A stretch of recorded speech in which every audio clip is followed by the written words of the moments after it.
حضرت امام شافعی فرماتے ہیں میرے علاقے کا ایک نوجوان تھا، عالم فاضل نہیں تھا پر نیک بڑا تھا، میرے ساتھ حج کرنے آ گیا اور مجھے وہاں جا کے پتا چلا وہ بھی آیا ہوا ہے۔ فرماتے ہیں وہ حج میں بڑی کوشش کرتا اس سے ملنے کی، تو کہتا حضور کیا حج میں باتیں کرنی، رب رب نہ کریں، احرام باندھا ہوا ہے بعد میں بات کریں گے۔ فرماتے ہیں موقع ہی نہ دیتا، جوان تھا بڑا پرہیزگار۔ فرماتے ہیں وہ جب بھی دعا کے لیے ہاتھ اٹھاتا تو کہتا یا اللہ مجھے قبر میں بھی نماز کی اور قرآن کی توفیق دینا۔ کہاں؟ مولا علی ایک دن آ کے کھڑے ہو گئے، عرض کرنے لگے یا رسول اللہ جنت میں نماز بھی ہوگی کہ نہیں؟ حضور نے فرمایا علی نماز کی جگہ تو یہ ہے، وہاں تو اجر ملے گا نماز کا۔ تو عرض کرنے لگے حضور جہاں نماز نہیں نہ ہوتی علی کو مزہ کوئی نہیں آتا دن گزارنے کا، نماز ملے گی نا وہاں؟ کہاں جی؟ اللہ ہی خیر کرے، میں نے بیان ہی بڑا مشکل شروع کر دیا۔ جنت میں نماز کی تلاش۔ تو امام شافعی فرماتے ہیں کہ وہ نہ دعا مانگ رہا تھا یا اللہ قبر میں بھی توفیق دینا، اور میرے قابو نہیں آتا تھا، میں بڑی کوشش کرتا ذرا بیٹھے کو بات چیت کروں پر وہ نکل جاتا اور اپنی عبادت میں لگ جاتا۔ فرمانے لگے ایک دن نہ وہ حتیم کے پاس بیٹھ کے قرآن پاک پڑھ رہا تھا، میں 2-3 دفعہ گزرا تو پڑھ ہی رہا تھا، میں نے کہا آج قابو آ گیا ہے۔ میں اس کے پیچھے بیٹھ گیا اور میرے دل میں خیال تھا کہ جتنا بھی آج پڑھے گا نا میں نے اسے 2-4 باتیں کر کے جانا ہے۔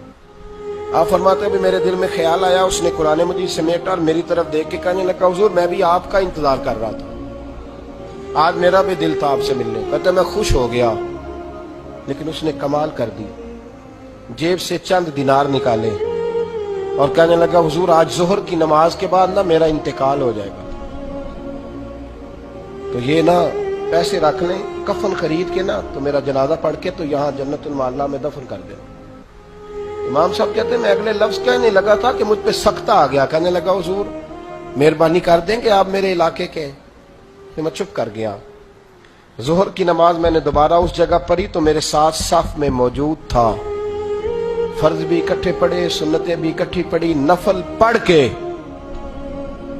جب میں نے توجہ کی تو وہ زمین پہ لیٹا ہوا تھا، میں قریب جا رہا تھا تو اس کے کلمے کی آواز میرے کانوں میں آ رہی تھی، اور جب تک میں اس کے پاس پہنچا اس کی روح پرواز کر گئی تھی۔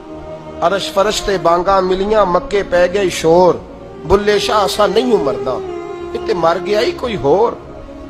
آپ فرماتے میں نے غسل دیا، کفن دیا، دفن کر دیا۔ کئی سالوں کے بعد میں دوبارہ آیا، اسی جنت المعلا میں مجھے ایک اور جنازہ پڑھنے کا موقع ملا۔ میرے دل میں ہمیشہ خیال آتا تھا کہ وہ تو کہتا تھا یا اللہ قبر میں بھی قرآن کی توفیق دینا، تو یا اللہ مجھے دکھا وہاں پڑھتا ہے کہ نہیں پڑھتا۔